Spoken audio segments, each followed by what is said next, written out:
의미 없게 보는 것은 절대로 하지 않는 것이 좋습니다. 꼭 그 부분을 안 하셨으면, 꼭 그 부분을 명심해 주셨으면 좋겠습니다.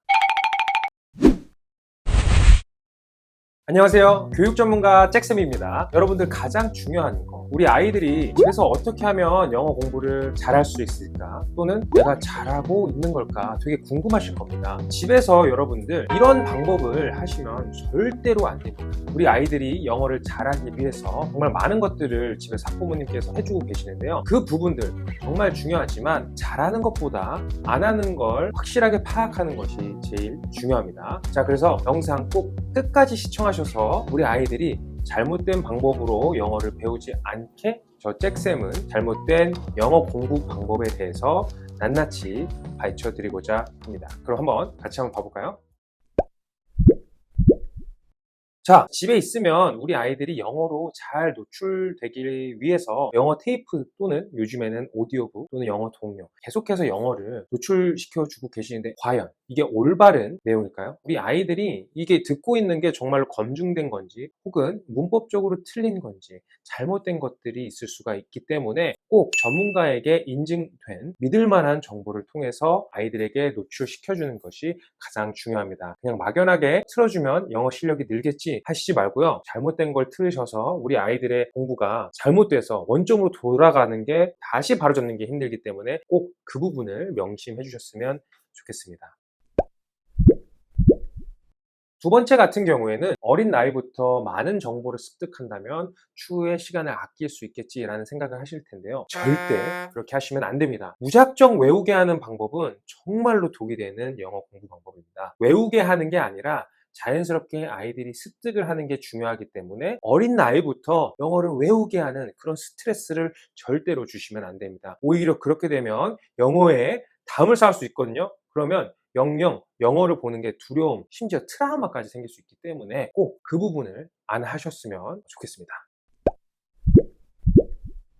세 번째입니다. 영어를 접하는 거. 맨 처음에 제가 영어를 얘기할 때 잘못된 거를 트는 것도 문제가 되지만 더 문제, 그냥 틀어놓는 거예요. 제가 말하고자 하는 것은 아이들의 걸맞은 콘텐츠를 골라주셔야 된다는 거예요. 영어를 단순히 잘 하길 바래서 막 되게 어렵고 그럴싸한 것들을 틀어주면 절대 안 된다는 거죠. 어린 나이에 가장 중요한 건 뭘까요? 재미예요. 즐거움이 있어야 아이들이 계속해서 반복적으로 들을 거기 때문에 아이들 레벨에 맞는 것들을 틀어주셔야 됩니다. 예를 들면 다들 프렌즈 아시죠? 미국 드라마, 뭐 모던 패밀리도 있겠죠? 이런 부분들을 틀어준다고 생각해 보세요. 과연 우리 아이가 집중하고 들을 수 있을까요? 그래서 내용 없는 듣기, 의미 없는 듣기, 의미 없게 보는 것은 절대로 하지 않는 것이 좋습니다. 네 번째입니다. 이거는 정말 저는 여러분들께 강조하고 싶은 부분입니다. 저희 인간이죠. 실수 안 하신 적 있으실까요? 맞습니다. 실수를 할 수밖에 없어요. 틀릴 수밖에 없다는 거죠. 근데 막 우리 아이가 막 1학년, 2학년 됐는데 영어 나는 못 외웠어?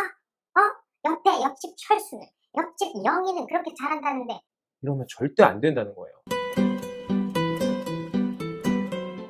꼭 우리 아이가 틀려도 잘할 수 있어, 그럴 수 있어, 진짜로 어릴 적부터 자신감을 불어 넣어주는 게 영어 공부법의 가장 중요한 겁니다. 그래서 틀렸다고 혼내서 우리 아이가 영어를 두려움으로 느끼지 않게 해주는 것이 정말로 중요합니다. 혼내지 마세요. 무서워요. 우리 애들 기죽는 거 보면 가르칠 때 정말 막 틀릴까봐 조마조마하는 아이들 보이거든요. 집에서 분명히 엄마 아빠가 교육하시는 분이 혼내는 게 보이기 때문에 절대로 그렇게 하시면 안 됩니다. 마지막입니다. 뭘까요? 심심할 때마다 영어 틀어주기. 이게 우리 아이들 패턴을 만들어주는 게 정말 중요합니다. 저희한테 한번 비교해 볼까요? 새해 다짐에 우리가 운동하기로 했는데 계속해서 꾸준하게 해야 패턴이 돼야 그 다짐이 계속해서 가는 거잖아요. 아이들도 마찬가지입니다. 우리가 꾸준하게 할 수 있게 만들어줘야지 학교 갔다 와서 듣는 거나 자기 전에 듣거나 아니면 일어나서 아침 먹을 때 동요도 불러보거나 이런 식으로 자연스럽게 리듬을 알려주셔야 우리 아이들도 영어에 대해서 자연스럽게 접할 수 있을 겁니다. 그래서 꼭 부모님들께서 매우 바쁘신 거 알겠지만 최대한 우리 아이들이 안정되고 영어를 친숙하게 다가갈 수 있게 패턴을 지켜주셔서 영어 공부를 진행해 주시면 좋을 것 같습니다. 자, 이렇게 해서 하지 말아야 되는 부분에 대해서 배워봤습니다. 첫 번째 뭐였죠? 검증되지 않는 컨텐츠는 절대로 들려주면 안 됩니다. 자, 두 번째는 뭐죠? 무작정 외우게 하는 것. 단순 암기, 무작정 막 외우게 하는 건 좋지 않습니다. 세 번째는 뭐였죠? 레벨에 맞는 콘텐츠를 들려주셔야 됩니다. 그냥 아무거나 들려주시면 안 되겠죠. 의미 없는 것들을 들었을 때는 효과가 없습니다. 그 내용을 인지를 해야 아이들이 그림도 보고 어떤 컨텍스트인지 어떤 흐름인지 파악을 하는 게 정말로 중요합니다. 자, 네 번째는 틀린다고 혼내시면 우리 아이들에게 영어는 뭐다? 자신감을 불어 넣어주는 포인트라고 생각을 해주세요. 다섯 번째는 꾸준하게 또는 패턴을 가지고 정기적으로 아이들과 약속한 시간 내에서 영어 공부를 해주는 게 아이들의 정서에 정말 도움이 되겠죠. 자, 이렇게 해서 오늘 우리 아이들에게 하지 말아야 될 영어 공부 방법에 대해서 말씀을 드렸습니다. 잭쌤은 앞으로 여러분들께서 영어 교육에 있어서 궁금한 부분들을 많이 가르쳐 드릴 거고요. 궁금하신 부분들 있으면 언제든 여기 댓글로 남겨주신다면 정말 검증되고 실제 사례를 통해서 여러분들께 올바르고 정확하고 도움되는 컨텐츠로 찾아뵙도록 하겠습니다. 어제도 오늘도 내일도 우리 아이들 교육하시느라 너무 고생들 많으십니다. 파이팅 하시고요. 잭쌤 하세요. 감사합니다.